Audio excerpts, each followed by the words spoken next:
నమస్తే ఫ్రెండ్స్, నా పేరు తులసి చందు. మన దేశంలో ఒక వైరస్ చాలా వేగంగా వ్యాపిస్తోంది.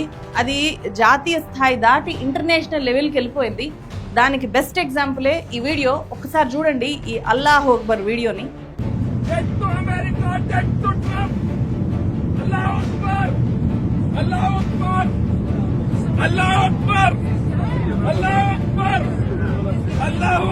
దీనికి సంబంధించిన డీటెయిల్స్ ని నేను కాసేపటి తర్వాత చెప్తాను. అంతకంటే ముందు కర్ణాటకలో జరిగిన ఇంతకంటే చాలా పెద్ద ఇన్సిడెంట్ గురించి ఇప్పుడు ఒకసారి చెప్పుకోవాలి. జూలై 14వ తేదీ కర్ణాటక బెళగావి జిల్లా కూలికట్టి అనే ఊర్లో ఉండే గవర్నమెంట్ స్కూల్లో పిల్లలు పాయిజనస్ వాటర్ దాగి 12 మంది వాళ్ళ కండిషన్ క్రిటికల్ అయింది. రైట్ టైంలో అక్కడుండే హెడ్ మాస్టర్ వాళ్ళని హాస్పిటల్కి తీసుకెళ్లడం వల్ల వాళ్ళకు మంచి ట్రీట్మెంట్ అందడం వల్ల ఆ 14 మంది కూడా ప్రాణాలతో బయటపడ్డారు. పిల్లలు స్కూల్లో తాగిన నీళ్లు ఎందుకు పాయిజనస్ అయ్యాయి? ఎవరు కలిపారు ఆ నీళ్ళలో విషము? ఈ ఇన్సిడెంట్ మీద దర్యాప్తు చేస్తే ఏం తేలింది అంటే, వాళ్ళు తాగిన నీళ్ళలో ఆ స్కూల్ వాటర్ ట్యాంక్లో మత విద్వేషంతో కూడిన విషాన్ని కలిపారు అని తేలింది. ఎంత షాకింగ్, ఎంత భయంకరమైన విషయం ఇది. 100 మంది పిల్లలు స్కూల్లో నీళ్ళు తాగుతూ ఉంటే ఆ వాటర్ ట్యాంకులో విషం కలిపే స్థాయిలోకి మత విద్వేషం వెళ్ళడం ఏంటి? స్కూల్ హెడ్ మాస్టర్ సులేమాన్ గోరి నాయక్ ఒక ముస్లిము. 13 ఏళ్లుగా అతను హోలికట్టి గవర్నమెంట్ స్కూల్లోనే పనిచేస్తున్నారు. కానీ అతను ఆ స్కూల్లో హెడ్ మాస్టర్గా పనిచేయడం అనేది సాగర్ పాటిల్ అనే వ్యక్తికి నచ్చలేదు. ఈ సాగర్ పాటిల్ శ్రీరామ్ సేన అనే ఒక హిందుత్వవాద సంస్థకి సవదత్తి తాలూకా అధ్యక్షుడు. సులేమాన్ మీద విద్వేషం పెంచుకున్న ఈ సాగర్ పాటిల్ వాటర్ ట్యాంక్లో విషం కలపాలి అని చెప్పి ప్లాన్ చేశాడు. సో అతను ఏకంగా పిల్లల ప్రాణాలతో చెలగాటమాడడానికి వెనక్కి పోలేదు. ఆ విద్వేషం కారణంగా స్కూల్ ట్యాంక్లో విషం కలిపే పనిని అతను కృష్ణమాధర్ అనే ఒక వ్యక్తికి అప్పచెప్పాడు. అతను 5th క్లాస్ బాయ్ని, ఒక అబ్బాయిని పిలిచి ఒక కూల్ డ్రింక్ బాటిల్ ఇచ్చి దాన్ని స్కూల్ వాటర్ ట్యాంక్లో కలపమంటే ఆ అమాయక అబ్బాయి అలాగే కలిపేశాడు. పోలీసులు ఆ కృష్ణమాధర్ని క్వశ్చన్ చేసినప్పుడు ఆ కృష్ణమాధరు, నేను వేరే కులానికి చెందిన అమ్మాయిని ప్రేమిస్తున్నాను, మా ప్రేమ విషయాన్ని ఇతను బయట పెట్టేస్తాను అని చెప్పి నన్ను బెదిరించాడు. ఈ సాగర్ పాటిల్ అండ్ నాగనగౌడ అనే ఈ ఇద్దరు నన్ను బెదిరించారు, నాతో కావాలని వాళ్ళు ఈ ఘాతుకం చేయించారు అని చెప్పి అతను చెప్పేశాడు పోలీసులకి. ఈ కేసు కర్ణాటక వ్యాప్తంగా పెద్ద సంచలనం సృష్టించింది. ప్రస్తుతం ఈ 3 వ్యక్తుల్ని కూడా పోలీసులు అరెస్ట్ చేశారు. మతం పేరుతో విద్వేషాన్ని పెంచుతూ రాజకీయం చేసే బీజేపీ లీడర్స్ ఇకనైనా ఆత్మపరిశీలన చేసుకోవాలి అని చెప్పి కర్ణాటక సీఎం సిద్ధరామయ్య ఎక్స్లో ఇలా పోస్ట్ చేశారు. ఈ ఒక్క ఇన్సిడెంట్ మాత్రమే కాదు, జూలై 27వ తేదీన లండన్ నుంచి గ్లాస్గో వెళ్తున్న ఫ్లైట్లో ఒక వ్యక్తి ఇలా అల్లాహు అక్బర్ అని చెప్పి పెద్ద ఎత్తున స్లోగన్స్ చేశాడు. ఒక్కసారిగా అందరూ షాక్ తిన్నారు, మొత్తం బిత్తరపోయి చూస్తూ ఉండిపోయారు. అతను ఈ స్లోగన్స్ చేయడంతో పాటు నా దగ్గర బాంబు ఉంది, బాంబు వేసి ఈ ఫ్లైట్ని పేల్చేస్తాను అని చెప్పి కూడా బెదిరించాడు ఇట్లా ఓపెన్గా. అలాగే death to Trump, death to America అని చెప్పి కూడా అతను పదే నినాదాలు చేస్తూ అల్లాహు అక్బర్ అనే నినాదాలతో పాటు ఇలాంటి నినాదాలన్నీ కూడా చేశాడు. సో ఒక్కసారిగా గాల్లో ఎగురుతున్న ఫ్లైట్లో ఎలాంటి కండిషన్ ఉంటుందో ఒక్కసారి ఊహించుకోండి. సో ఇక్కడి దాకా మాత్రమే వింటే మనకేమనిపిస్తుంది? ప్రపంచమంతా ఈ ముస్లిమ్స్ ఎక్కడున్నా సరే వాళ్ళలో ఒక ఉగ్రవాద మనస్తత్వం ఉంటుంది, వాళ్ళంతా ఉగ్రవాదులే అనేలాగా ఇక్కడి దాకా స్టోరీ ఉంది కదా. కానీ ఇతని పేరేంటో తెలుసా? అభయ్ నాయక్. చివరికి అతన్ని ఫ్లైట్లో ఉండే వాళ్ళే మొత్తం పట్టుకున్నారు. అతన్ని చెక్ చేస్తే అతని దగ్గర బాంబులు ఏవి లేవు అని చెప్పి వాళ్ళు ఐడెంటిఫై చేసిన తర్వాత అంతా కూడా ఊపిరి పీల్చుకున్నారు. అయితే ఫ్లైట్లో అందరినీ ఇలా భయపెట్టిన నేరం కింద ఖచ్చితంగా సివియర్ పనిష్మెంట్ అయితే ఉంటుంది. ఏం ఆశించి అభయ్ నాయక్ అల్లాహు అక్బర్ నినాదాలు చేశాడు? ముస్లింల మీద ద్వేషం పెంచాలి అనే ఒకే ఒక కారణం కాదా దాన్ని వెనుకున్నది? సో ఇతను ఇండియన్ కావడం వల్ల ఇప్పుడు ఆ ఫ్లైట్లోనే కాదు, ఈ వీడియో వైరల్ అయిన తర్వాత ఇండియన్స్ అంతా కూడా ఎలా చూస్తారు? ఇంకా అయిపోలేదు. 2024 ఫిబ్రవరిలో యూపీలో బజరంగ్ దళ్ అధ్యక్షుడు మోను బిష్నోయ్ 2 ఆవుల్ని తానే చంపేసి ముస్లిం వ్యక్తి చంపాడు అని చెప్పి అతన్ని ఇరికించడానికి ప్రయత్నం చేస్తే ఆ కుట్ర బయటపడిపోయింది. 4 వ్యక్తుల్ని పోలీసులు అరెస్ట్ చేశారు. 2023లో ఉత్తరాఖండ్లో జావేద్ హుస్సేన్ అనే ఇంకొక వ్యక్తి బ్రాహ్మణుడిని తీవ్రంగా దూషించిన ఒక వీడియో బాగా వైరల్ అయింది సోషల్ మీడియాలో. गंगा घाट में मिला था, जो कि रात्रि के 9:30 बजे के लगभग मुझे मिला था। उसने मुझे कुछ काउंटर पे पिला दिया। उसके बाद में मुझे बोलता है कि ऐसे ऐसे बोलना है आपको, या ये नाम लेना है जावेद हुसैन, ऐसे करके मेरे पे करवाया और मेरा नाम असली दिलीप बघेल है। ఆ వీడియో వైరల్ అయిన తర్వాత ఇన్వెస్టిగేట్ చేస్తే ఆ వ్యక్తి ముస్లిమే కాదు, అతని పేరు దిలీప్ భాగేల్, భిక్షాటన చేసే వ్యక్తి అతను. సో భిక్షాటన చేసే ఒక వ్యక్తిని తీసుకొని వచ్చి అతని పేరు మార్చి అతనికి జావేద్ హుస్సేన్ అనే ఒక ముస్లిం పేరు పెట్టి కావాలని చెప్పి బ్రాహ్మిన్స్ని తీవ్రమైన దూషణలు చేయించారు.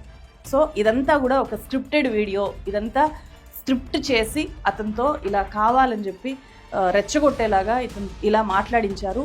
ఆ వీడియో చూసిన వాళ్ళంతా ఒక ముస్లిం హిందువుల్ని, అందులోనూ బ్రాహ్మణుల్ని తిడుతున్నాడు, దూషిస్తున్నాడు అని చెప్పి అట్లాంటి భావన కలిగేలాగా ముస్లిమ్స్ మీద ఒక ద్వేషాన్ని పెంచేలాగా ఆ వీడియోని స్క్రిప్ట్ చేసి ఇలా జనాల మీదకి వదిలారు. ఆ వీడియో మాత్రమే చూసి దాని వెనుకుండే అసలు కథ అర్థం చేసుకోకపోతే ముస్లిమ్స్ మీద ఏ స్థాయిలో ద్వేషం పెరుగుతుంది. 2023లోనే మహారాష్ట్రలో బిలాల్ అనే ఒక ముస్లిం వ్యక్తిగా నటిస్తూ, అంటే వాళ్ళ పేర్లు హిందూ నేమ్స్, ఇక్కడ వాళ్ళ పేర్లు ఏంటో మీరు చూడొచ్చు. సో వాళ్ళు భార్యాభర్త, మేము ముస్లిమ్స్ అని చెప్పి నటిస్తూ మేము అయోధ్య రామ మందిరాన్ని ధ్వంసం చేసేస్తాము అని చెప్పి వాళ్ళు ఫండ్స్ వసూలు చేసేవాళ్ళంట. సో ఆ దంపతుల్ని పోలీసులు అరెస్ట్ చేశారు. ఆ తర్వాత తెలిసింది వాళ్ళు ముస్లిమ్స్ కాదు, వాళ్ళిద్దరూ కూడా హిందూ దంపతులు అని చెప్పి తెలిసింది. వాళ్ళలో ఆ స్థాయిలో ద్వేషం ఎందుకు వచ్చింది? 2022లో ఉత్తరప్రదేశ్లో బులంద్ షహర్కి చెందిన వికాస్ కుమార్ అనే వ్యక్తి రషీద్ ఖాన్ అనే ఒక ముస్లిం నేమ్తో ఒక సోషల్ మీడియా ప్రొఫైల్ని క్రియేట్ చేసుకున్నాడు. అతను ఢిల్లీలో ఆఫ్తాబ్ పూనావాలా ఇన్సిడెంట్ జరిగింది కదా, ఈ ఆఫ్తాబ్ పూనావాలా అనే అబ్బాయి తన హిందూ ప్రేయస్ని అతి దారుణంగా హత్య చేసి ఫ్రిడ్జ్లో పెట్టాడు కదా, ఆ ఇన్సిడెంట్ని సమర్థిస్తూ అలా చేయడం మంచిదే అని చెప్పి సమర్థిస్తూ ఈ రషీద్ ఖాన్ అనే అకౌంట్ నుంచి వరుస పెట్టి పోస్టులు పెడుతూ వచ్చాడు. సో పోలీసులు అతన్ని అరెస్ట్ చేశారు. ముస్లింల మీద ద్వేషం పెంచడానికి అతను ఒక ఫేక్ ప్రొఫైల్ క్రియేట్ చేసి ఈ వికాస్ ఇలాంటి పోస్టులు పెడుతున్నాడు అని చెప్పి ఫైనల్గా తేలింది. కానీ ఆ పోస్టులు మాత్రమే చూసిన వాళ్ళకి ఏమనిపిస్తుంది? అంత కిరాతకంగా ఒక హిందూ అమ్మాయిని ఒక ముస్లిం అతను చంపేస్తే ఇంకొక ముస్లిము ఏ స్థాయిలో సమర్థిస్తున్నాడు చూడండి, వీళ్ళంతా ఇంతే అనేలాంటిది కాదా ఇది? ఇంకా ఉన్నాయి చెప్పాలే కానీ చాలా చాలా ఉన్నాయి ఇలాంటివి. నేను కొన్ని మాత్రమే పిక్ చేసి మీకు చెప్తున్నాను. కర్ణాటకలో ఒక హిందూ వ్యక్తి ముస్లిం ప్రొఫైల్ నేమ్తో హిందూ దేవతలని అత్యంత దారుణంగా కించపరుస్తూ కొడగా ప్రాంతంలో ఉండే మహిళల్ని అసభ్యంగా చిత్రీకరిస్తూ వరుసగా సోషల్ మీడియాలో పోస్టులు పెడుతూ వచ్చాడు. ఆ పోస్టులు ఏ స్థాయిలోకి వెళ్ళాయంటే ఏకంగా మత విద్వేషాలకు దారితీసాయి. కొన్ని హిందుత్వ సంస్థలు ఆ ఏరియాలో బంద్ కూడా పిలుపునిచ్చారు. సో పోలీసులు చివరికి దర్యాప్తు చేస్తే తెలిసింది ఏంటి అంటే అసలు అతను ముస్లిమే కాదు, ఒక హిందూ వ్యక్తి కావాలి అని చెప్పి ఇట్లాంటి విద్వేషాలు రెచ్చగొట్టడానికి ముస్లిం నేమ్తో అతను సోషల్ మీడియా ప్రొఫైల్ క్రియేట్ చేసుకుని ఈ రకమైన పోస్టులు పెట్టాడు అని చెప్పి తేలిన తర్వాత అతన్ని అరెస్ట్ చేశారు. ఇవి మాత్రమే కాదు, పెయిడ్ యాక్టర్స్తో యాక్ట్ చేయించి కూడా ఈ మత విద్వేషాలని రెచ్చగొట్టేలాగా అనేక వీడియోల్ని సోషల్ మీడియాలో వైరల్ చేస్తారు. ఒక వీడియోలో ఏం చూపించారు అంటే ముస్లిం టైలర్, అతను ముస్లిం టైలర్ అని తెలిసేలాగా ఉంటుంది అతని తీరు. సో అక్కడికి ఒక హిందూ అమ్మాయి వచ్చింది. ఆ అమ్మాయితో ఆ టైలర్ మిస్బిహేవ్ చేస్తూ ఆమెని చెడుగా తాకుతున్నట్టు ఆ వీడియోని సీసీటీవీ ఫుటేజ్లో రికార్డ్ అయిన విధంగా ఒక వీడియోని షూట్ చేసి డ్రమటైజ్ చేయించి సోషల్ మీడియాలో వైరల్ అయ్యేలాగా చేశారు. ఆ మొత్తం వీడియో సారాంశం ఏంటి అంటే మీరు హిందూ అమ్మాయిలు ఎవరూ కూడా ముస్లిం టైలర్ల దగ్గర బట్టలు కుట్టించుకోకండి, ముస్లింల దగ్గర ఏమీ కొనకండి అని చెప్పి ఆ వీడియో ఎండ్ అవుతుందన్నమాట. సో అలాంటి వీడియోస్ మొబైల్లో ఫార్వర్డ్ అవ్వగానే అది నిజమేనేమో అని అనుకుంటాము, కానీ అదంతా కూడా ఆర్టిస్టులతో యాక్ట్ చేయించింది అనేది అసలు విషయాలు బయటకు వచ్చాక కానీ మనకెవరికి తెలియదు. ఇవన్నీ కూడా ముస్లింల మీద ద్వేషం నింపడానికి చేస్తున్న వీడియోలు.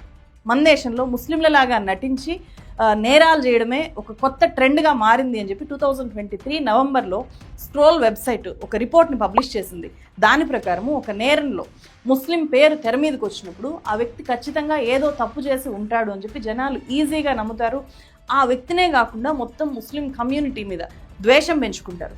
సో అతివాద హిందుత్వ సంస్థలు, రాజకీయ పార్టీలతో పాటు గోధీ మీడియా కూడా పదే పదే అలాంటి సమాచారాన్ని వైరల్ చేస్తూ విస్తృతంగా ప్రజల్లోకి తీసుకొని రావడం ద్వారా ఫైనల్గా ఇస్లామోఫోబియా, ముస్లిమ్స్ అంటే ఒక రకమైన ద్వేషము, ఒక రకమైన భయము అనేది జనాల్లో పెరిగిపోతూ రావడానికి ఇలాంటివన్నీ కూడా చేస్తున్నారు. ఈ అన్ని కేసుల లక్ష్యం ఒకటి, హిందువుల్లో భయాన్ని పెంచడం, హిందువుల్లో అభద్రతా భావాన్ని పెంచడం. సో హిందువులంతా హిందువుల పార్టీ అయిన బీజేపీని మాత్రమే మళ్ళీ ఓట్లేసి గెలిపించేలాగా చేయడం, ఫైనల్గా అట్లాంటి రిజల్ట్ని కోరుకుంటూ ఇలాంటి వీడియోలన్నీ కూడా వైరల్ చేస్తున్నారు. అయితే కొన్నిసార్లు వీళ్ళ ప్లాన్ తిరగబడి దొరికిపోయి పోలీసుల ఇన్వెస్టిగేషన్ ఎదుర్కొని అప్పుడు అసలు వాస్తవాలు బయటకు వస్తున్నాయి. ఇలా బయటకు వస్తున్న వాస్తవాలు చాలా తక్కువ, బయటికి రాకుండానే జనాల్లోకి వెళ్ళిపోతున్నవి, విద్వేషాన్ని పెంచి పోషిస్తున్నవి చాలా చాలా ఎక్కువ. ఇన్ని కేసుల గురించి చెప్పాను కదా, వీటి ద్వారా మనం తెలుసుకోవాల్సింది ఏంటి? సోషల్ మీడియాలో మతం పేరుతో, అది హిందూ మతం కానీ, ముస్లిం మతం కానీ, క్రిస్టియానిటీ కానీ, ఎవరైనా సరే మతం పేరుతో విద్వేషపూరితమైన పోస్టులు పెడుతున్నారు అంటే దాన్ని గుడ్డిగా నమ్మకూడదు.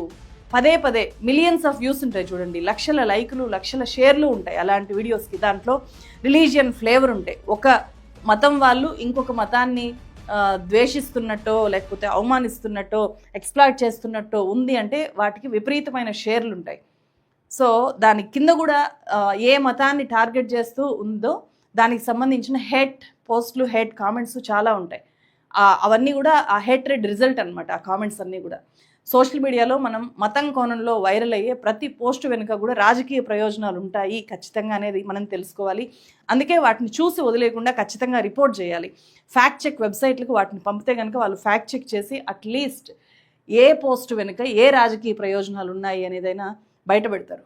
ముఖ్యంగా యూత్ మతం విషయంలో పొలిటికల్ పార్టీల ట్రాప్లోకి వెళ్ళకపోవడం చాలా చాలా మంచిది అని చెప్పి నా రిక్వెస్ట్. ఎందుకంటే రాజకీయ నాయకులు వాళ్ళ భవిష్యత్తు, వాళ్ళ రాజకీయాల కోసం మాత్రమే మత విద్వేష రాజకీయాలని పెంచి పోషిస్తున్నారు.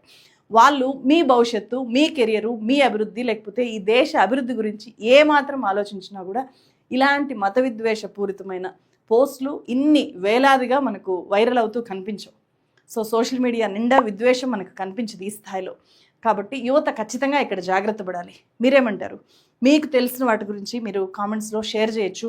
ఇలాంటి వీడియోస్ ఖచ్చితంగా ఎక్కువ మందికి చేరాలి. ముఖ్యంగా youth, students, 10th class, intermediate చదివే వాళ్ళకి ఖచ్చితంగా వాళ్ళు చూసే ఒక వైరల్ వీడియో వెనుక ఎలాంటి ప్రయోజనం ఉంటుంది, వాటి వెనుక అసలు వాస్తవాలు ఏంటి అనేది ఖచ్చితంగా తెలియజేయండి. ముఖ్యంగా చిన్నప్పటి నుంచి పిల్లల్ని పెంచేటప్పుడు ఈ విషయంలో వాళ్ళ బుర్రలు విద్వేషంతో నిండిపోకుండా వాళ్ళు అందరినీ ప్రేమించే వాళ్ళుగా, ముఖ్యంగా మానవత్వంతో పెరిగేలాగా మన పిల్లల్ని పెంచాల్సిన అవసరం చాలా చాలా ఎక్కువగా ఉంది అని చెప్పి నాకు ఈ కేసులన్నీ గోత్రూ అయిన తర్వాత నాకు అర్థమైంది. సో మీకేమనిపిస్తుందో కామెంట్ చేయండి.